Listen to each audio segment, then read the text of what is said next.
do the best. God damn these fucking Mexicans ruining my fucking show!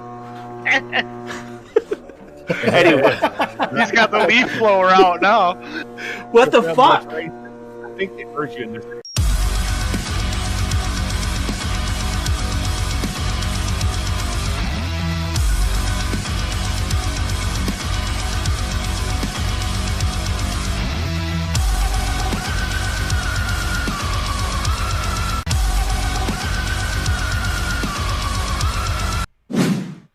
Good afternoon, everybody, and welcome to a special daytime edition of Blue State Survivalist. You've got me, you've got Aeroshogun. We're going to be answering your questions. We're going to be talking about guns and lots of other fun shit.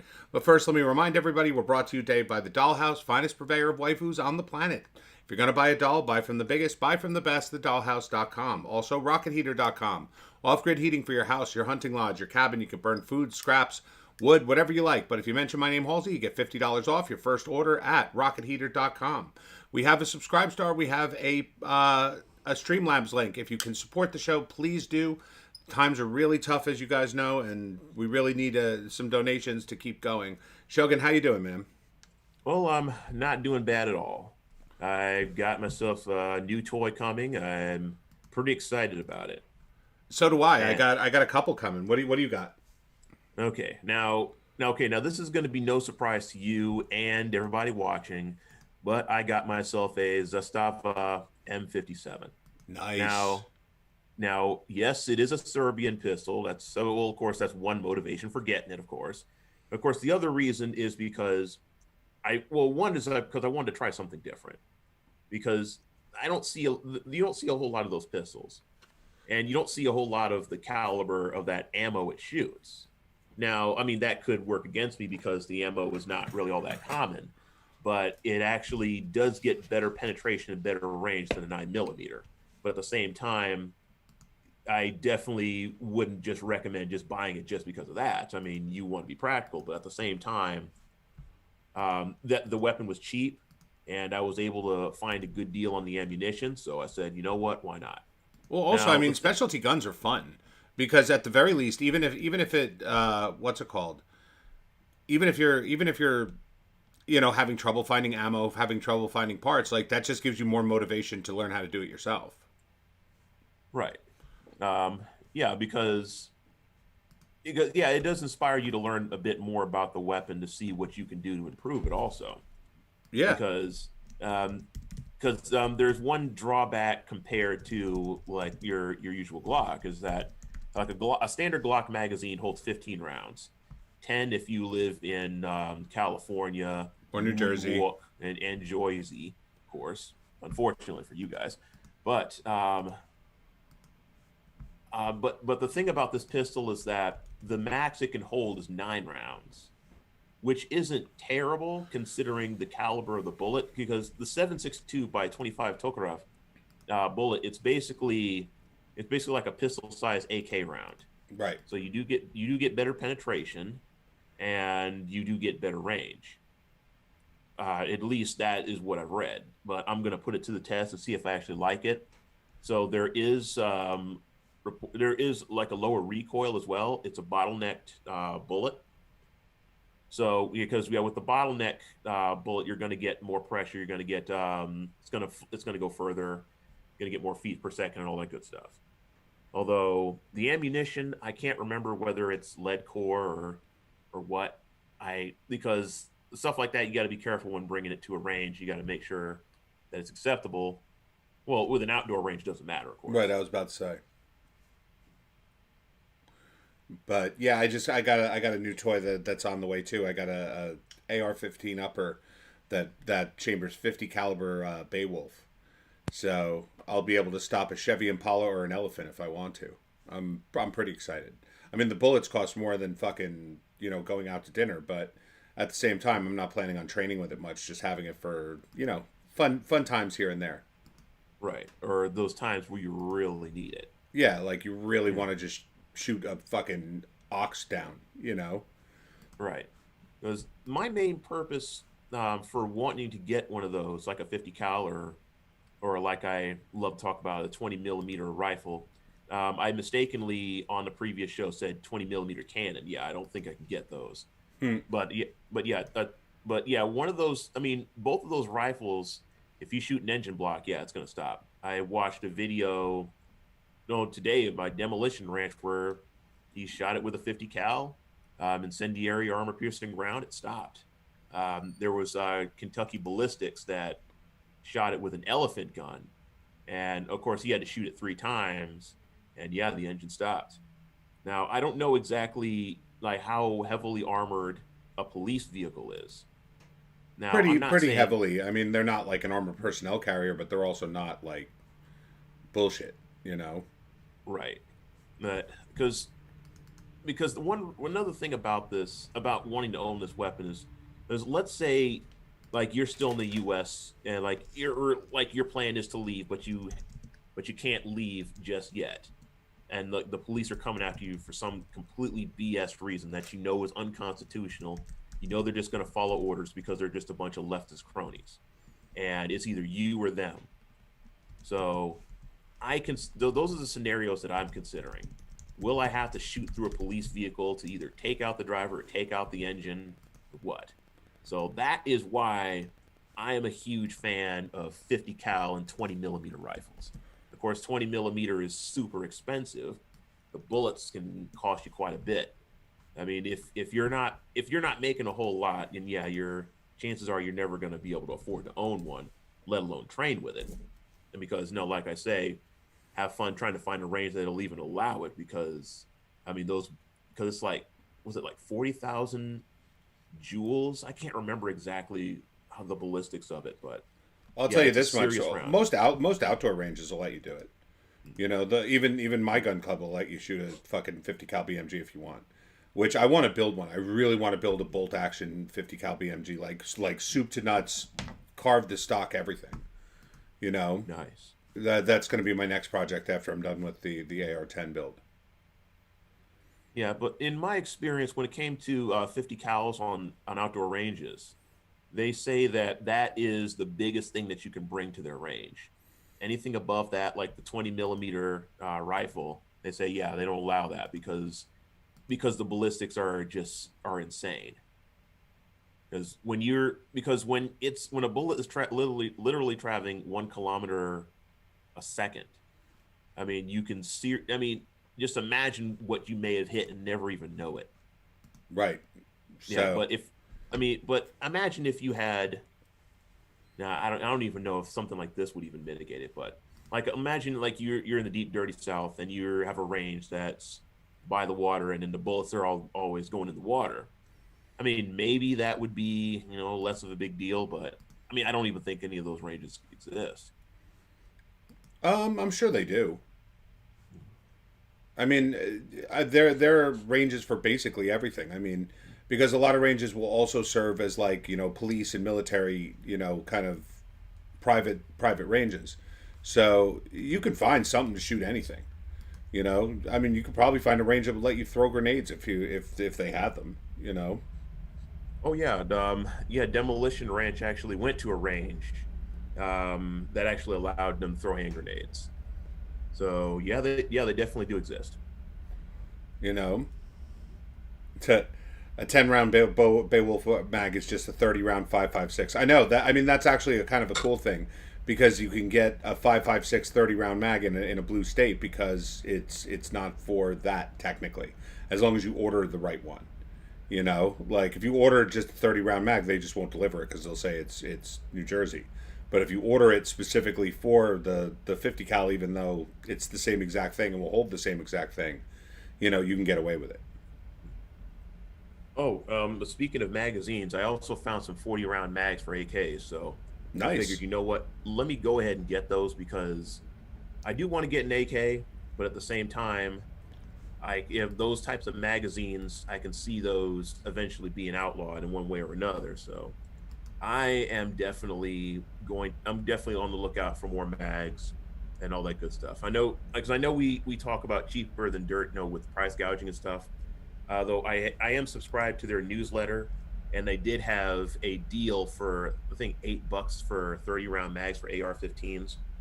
So I figured if you can stock up on those while they're still legal and still cheap, I figured you might as well because if Biden takes the presidency and then bans them all or makes you have to register them all, an unregistered magazine is probably going to be quite a bit. I mean, even now I saw it was a drum for an SKS, which I'll get to the SKS and comment in a second, but it was like 200 something bucks. And of course, the first comment was get it before Biden bans it. Now, some people like drums, some people don't. You know, some people say they jam too much. I guess it depends on the quality, but at the same time, there's a reason why the military adopted magazines and not so much magazines and not so much the drums. Listen, they do jam a lot, and as I said, you're putting a lot of eggs in one basket, because let's say you have a drum, 100 round drum, right, and it jams after fifth or sixth round. Like in a situation where you don't have time to fuck with it, like you're basically losing access to 96 rounds. Right. Which I mean that's life or death, because I mean just carrying a few of those are really hard. Right, because if you've only gotten off a few rounds, and of course my preferred position when it comes to for drums is no holding positions. So because the less reloading you do when you're trying to hold that position, I mean the better, because when you're trying to reload, because when you have to reload, you have to get out of sight, you have to take cover, reload, fill the chamber, and then get back up there and hope that there's not a sniper ready to take you out. Right. But if you're constantly providing, suppression fire and all that good stuff, and then you've got the enemy pinned down while they're hoping they can get a shot, then you have an advantage. And I mean, that's why I'm a big fan of belt-fed weapons. And that's why I do want to get at least one belt-fed weapon, like a UKM. I mean, even a PKM, although personally I'd prefer a non-disintegrating belt over a disintegrating one, which is the latter, which is what the PKM does, versus the UKM where the belt doesn't disintegrate. Right. That's my preference. I agree. I just like living in New Jersey. It's so outside the realm of what I can do, that I don't even think about stuff like that. But when I get out of New Jersey, I'll think about stuff like that. Right. Yeah, because I understand you're quite limited to what you can do in that state. Oh yeah, and I mean I'm pretty sure almost all, if not all, belt-fed weapons are illegal here. They violate New Jersey's assault weapon ban. I figured as much. That was definitely my assumption. But speaking of but anyway, speaking of gun laws and stuff, this is something I was talking to TFM about last night. Now, we talk about how good Florida is compared to other states. Now, in general, yes, it is. But if there's one thing that bothers me a lot, is the fact that Florida is not an open carry state. Now, to some people, that's not a big deal, but to me, that is a very big deal. Because consider this. Now, let's say that you are going to a protest and you want to bring your weapons to the protest and you want to try to do things legally, or for whatever reason. I mean, ultimately, if you got to storm the castle, you got to storm the castle. I mean, you got to say, to hell with the law. You got to bring the biggest and the best, even if it's out in the open. But let's say that you're trying to do some sort of protest where you're not initially trying to get violent, but you want to bring your weapons. Because you can't open carry. If you can't open carry, you can't bring your AR-15, your AR-10, or whatever you want, because you can't conceal something that large, because not everybody's going to be going like marching with trench coats so they can conceal like a submachine gun or whatever. Yeah, but you have to find out, and this I don't know the answer to, is that if it's not an open carry state for pistols, is it still not an open carry state for rifles? It very well could be open carry for rifles. Well, that is something I will look into, but when I saw it's not an open carry state, I just left it at that. But I can call the FFL and actually find that out, because I'm having a pistol shipped to a particular place. He told me some things, and and I'm pretty sure that it's no open carry period, but we will see. Right. I mean, there are plenty of states. If I'm not mistaken, Texas isn't an open carry state. It's just a concealed carry state. Like, I mean, that's not like a big thing, you know? No. Z Torrent says Florida has open carry when you are going to or coming from hunting or fishing. So going to like a protest is probably not considered going to hunting or fishing unless you bring a fishing rod with you. I had seen a video on YouTube that supposedly in California you can concealed carry a gun if you're or open carry a gun if you're on your way to or from fishing. So like there are people that do it and they just carry a fishing pole everywhere they go and say that they're on their way to and from. I don't know how I wouldn't want to be the one to test it out, but supposedly that's the case there. It's not the case here, but it's supposedly the case in California. Yeah, you know what? I actually saw that where a bunch of people protesting, they brought some fishing poles and some American flags, and they were carrying their weapons and using that as their excuse. Now, I mean, I don't know how well that worked. I wouldn't be surprised if the California governor were to try to close that loophole, if that actually were to get through in court. But yeah, he probably just doesn't care because there's probably just like a small handful of people that knows about it, So well, yeah, that's true. Because I didn't even think about it until yesterday when I saw it. I mean, I don't know. I really wish that I could, open carry or concealed carry here without going through, 100,000 hoops. New Jersey's weird because if you have a concealed carry permit, you can open carry too. But getting a concealed carry permit is next to impossible. That's why the NRA actually just sued, which I'm actually pretty happy about because it's a federal lawsuit, so it'll apply to more than just New Jersey if they win it. And as I said, like I used to have a lot of criticism of the NRA because there were so many shitty gun laws that they didn't seem to take on. And then their director of legislative affairs, he had contacted, this was years ago, he had contacted me because I was criticizing him, and he said, listen, I'll answer a couple questions for you. And I said, okay, what? And he said, we can't take lawsuits that we think we're going to lose. He said, it's too dangerous because if we lose the lawsuit, it'll set precedent throughout the country. So let's say we sue New Jersey over some shitty gun control law. The court upholds it. Now other states can use that precedent to enforce shitty gun laws. So he said, we only take cases where we're fairly confident we're going to win. So the fact that they're taking this and the Maryland assault weapons ban right now makes me think that they believe those two are imminently winnable. You know what? I totally understand that.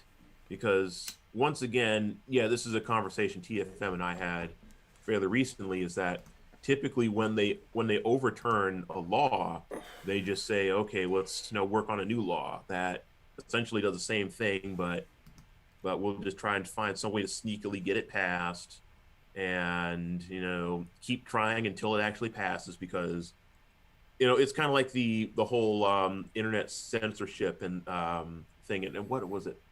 Yeah, it was SOPA and PIPA. Mm-hmm. No, FOSTA and CESA. That's what it was.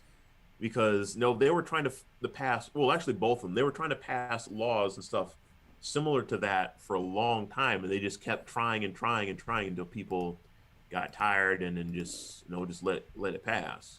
Or people just got lackadaisical or just got stupid and said, you know what, I guess it's not so bad, and just let it pass.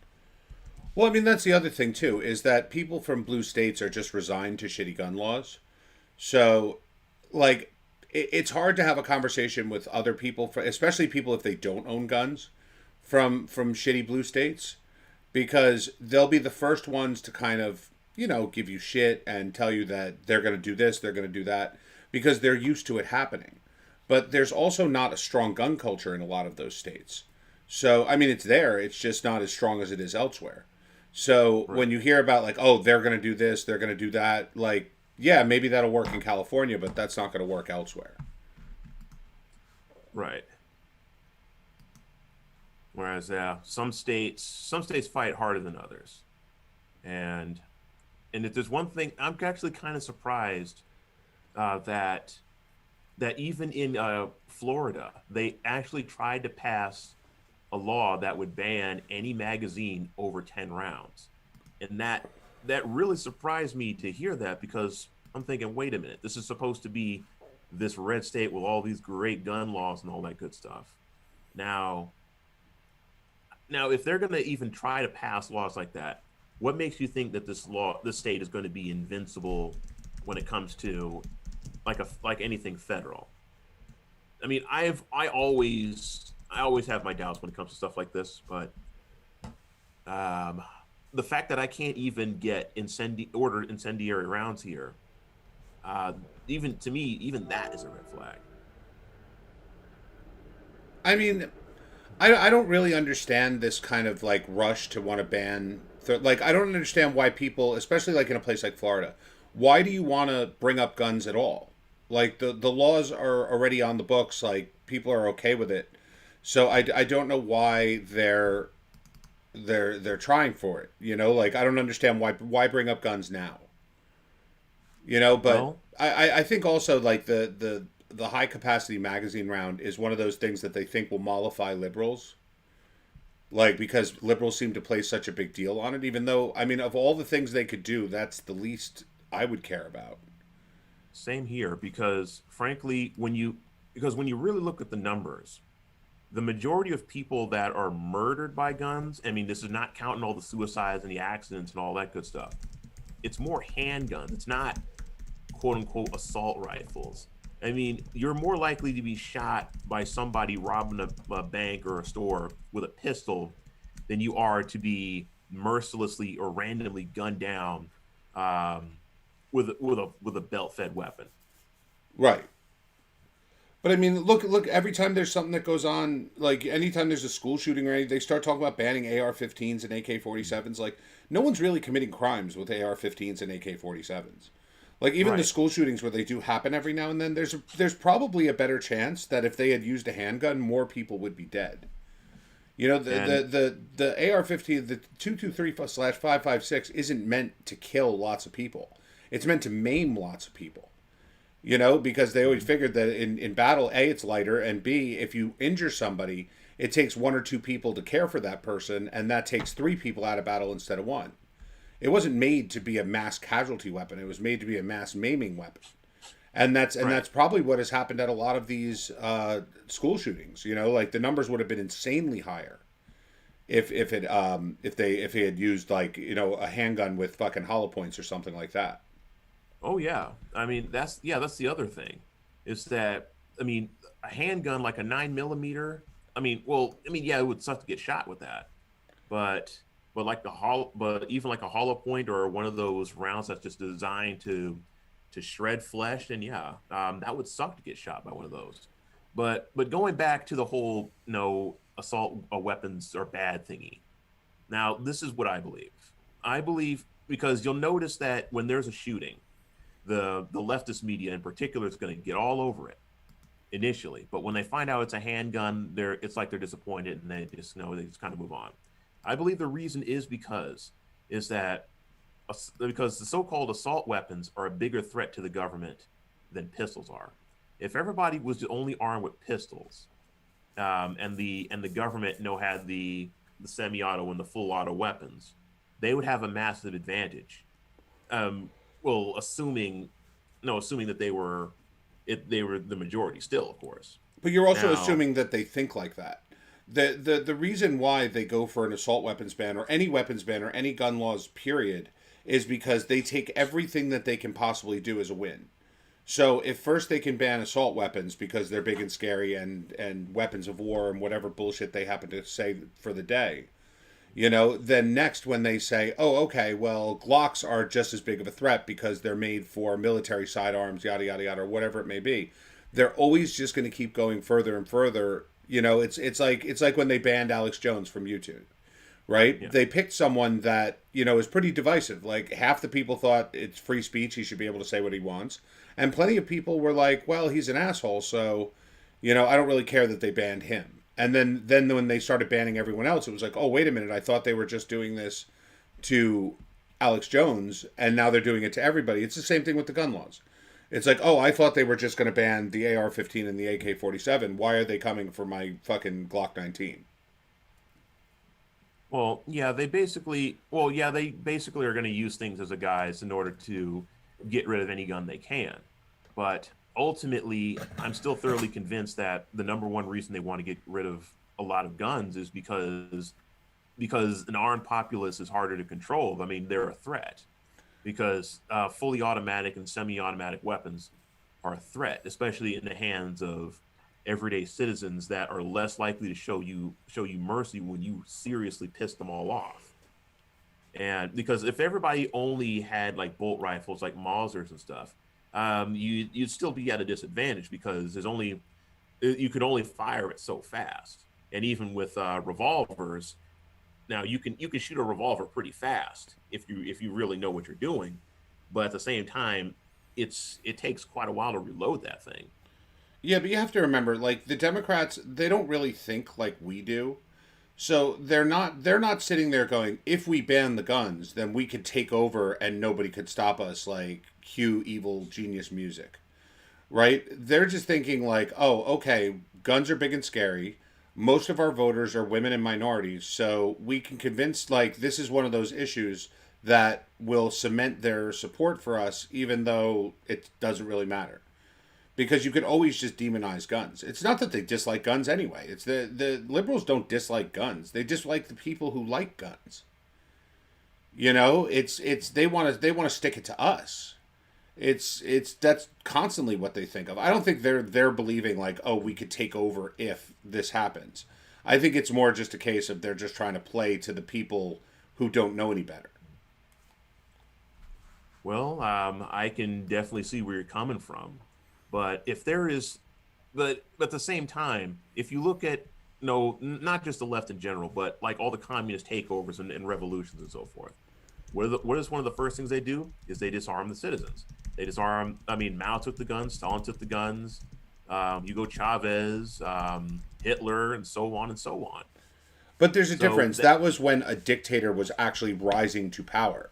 Like an individual will think that. Like if a Hitler or a Chavez or any of them, if they're rising to power, their first thought is, if I don't take away the citizens' guns, eventually I'm going to get shot.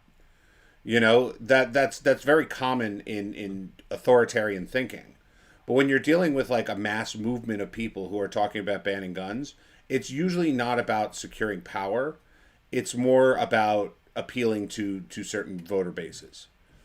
You know, it's so yes, I get it. I understand that there are plenty of people out there, especially probably in the military and leadership and in the National Guard and the police force, like they wouldn't mind seeing guns banned because it just makes their jobs easier whenever they do whatever they have to do. But yeah, authoritarians are always going to be like that because, as I said, they see it as an individual threat to them.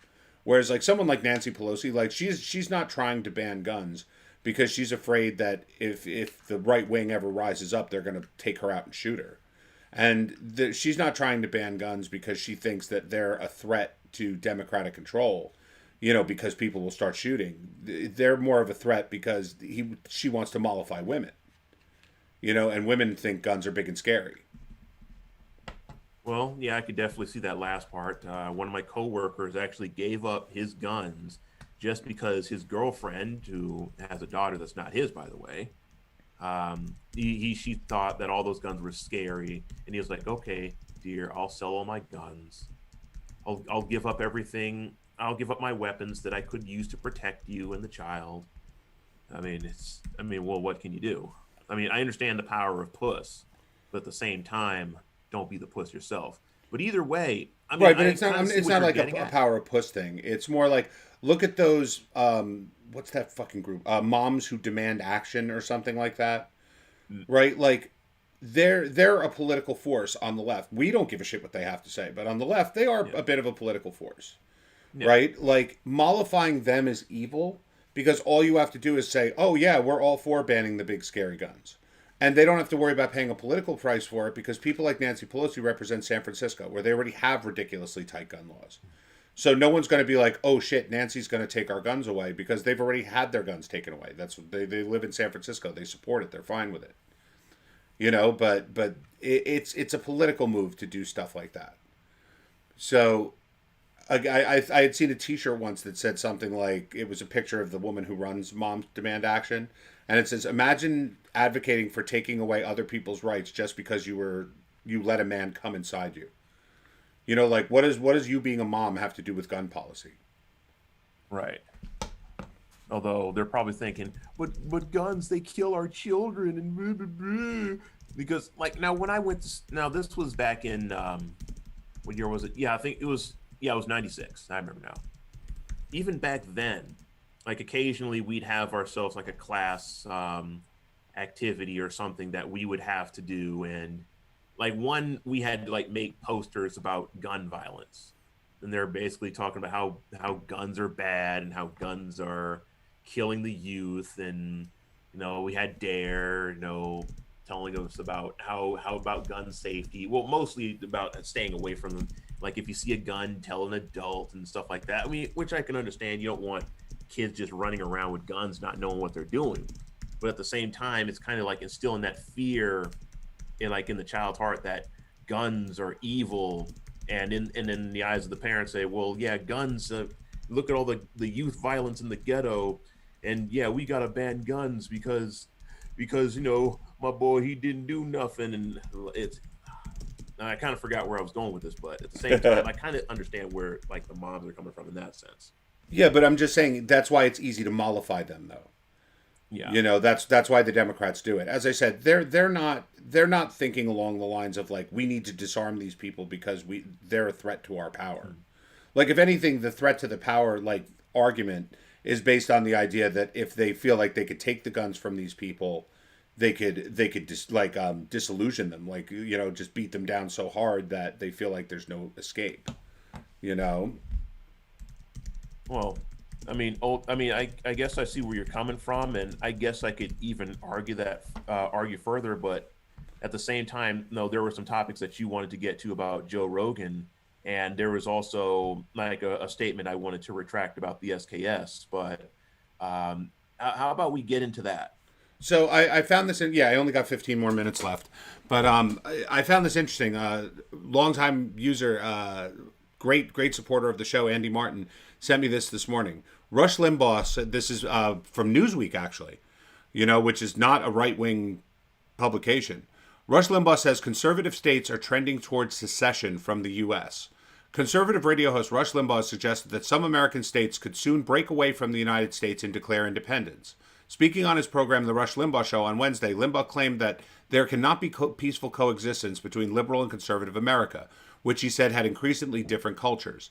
Some states are trending towards secession. As a result, he said, adding that there was sizable and growing sentiment for declaring independence from the U.S. in those which have a majority of conservative or right-wing voters. The talk show presenter made the remarks in response to a question from his show's official program observer about whether Republicans could ever win major national elections without taking back blue cities. Limbaugh said that the party had already won many elections without doing so in the past, before discussing whether conservatives could dominate the culture. I actually think that we're trending towards secession, he said. I see more and more people asking, what in the world do we have in common with people who live in, say, New York?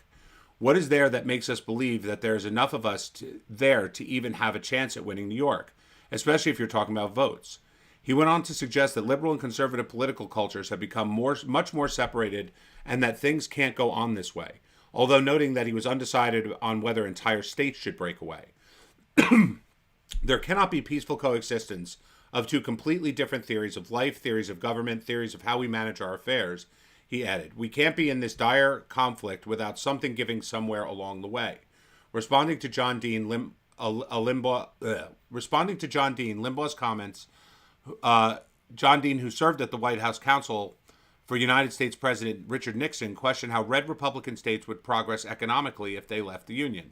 He wrote on Twitter, if the red states seceded, they would be in a third world nation. It is the blue states that keep the red states financially afloat. Generally, blue states pay more taxes than they receive in federal benefits. TV producer Jay Savodga responded by quote tweeting Limbaugh's remarks, writing, I know one person trending towards secession. Mm-hmm. This is kind of a big deal. And honestly speaking, I would actually be in favor of this because frankly, if if you can't really get your agenda passed or even get your voice heard on a federal level, and you just want to be left alone, then yeah, at some point you're just going to either want to break away or leave. That is something I completely understand. Well, But, also, why do you this want to is- work towards a goal of living with people who despise you and you despise them?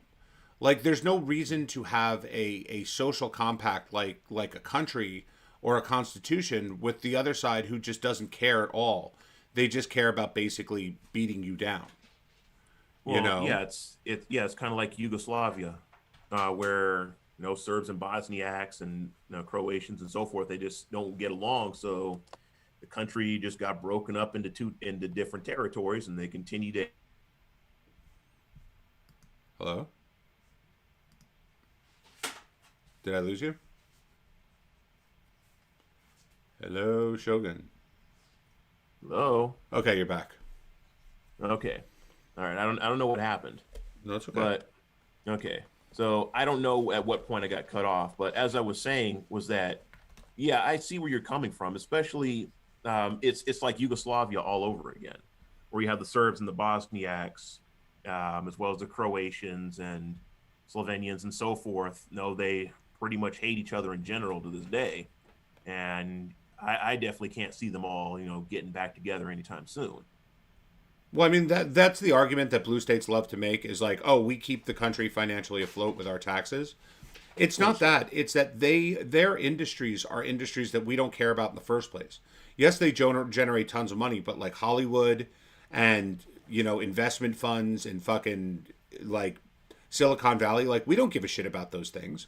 If the red states were to secede and create their own thing, the reason that they don't, have to pay over taxes to support other states is because they're self-sufficient. They don't charge high property taxes. They don't charge high income taxes. They leave people to spend their own money. So when when California says the federal government gives more money to the red states, it's not that. It's just that they give the same money they give to everyone when they build roads or airports or things like that, because that's a federal responsibility. But then they look at it and go, oh, well, at the same time, those states don't pay a large number of taxes. Okay, so, they're still entitled to the same thing that everyone else is. It's just because you guys do pay taxes, it's ridiculous. And I would love to see the blue states survive for 5 minutes without us, Right, because blue states are largely dependent on things like imports and stuff like that. And like a lot of now, as far as I know, a lot of like food and other cash crops and stuff, they're typically grown in the red states, because those flyover states like Nebraska, Wyoming, and so forth, you have farms and stuff, like even especially Idaho, where this is where like a lot of potatoes come from and all that good stuff. Now, imagine like all of a sudden, like all those states disappearing. I mean, sure, California does have farmland And you went away again.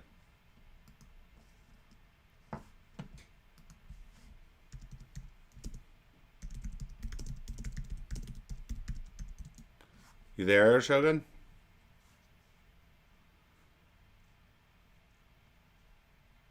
You there? Okay, guys. Well, we were going to end in a couple minutes anyway. I'm sorry that we got cut off like that.